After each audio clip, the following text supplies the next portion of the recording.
In today's video, I'm going to teach you how to install an extra app in ERPNext. We'll be working inside FrappéCloud, which is the hosting platform commonly used for ERPNext sites. Before you start, make sure you're already logged into your FrappéCloud account in your browser and that you know which ERPNext site you want to work with. First, open your browser and go to the FrappéCloud dashboard. Once you're on the main dashboard page, look for the section that shows your sites. This is usually labeled as sites, or appears as a list of the ERPNext instances you're running on your account. If you don't immediately see it, check the navigation menu at the top or on the side of the page. Next, click on Sites.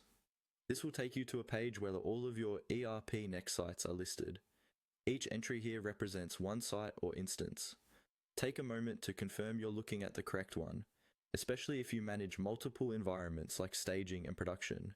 Now, from this list, click on the domain name of the site where you want to install the extra app.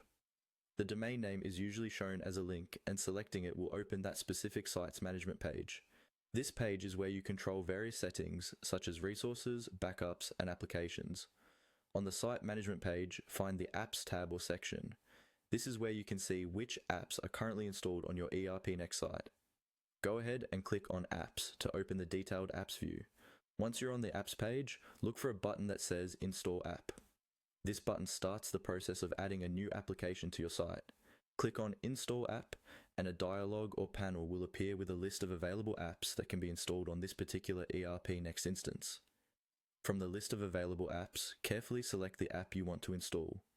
You might see core apps, optional ERPNext modules, or other Frappé-based applications. Make sure you pick the correct one for your use case.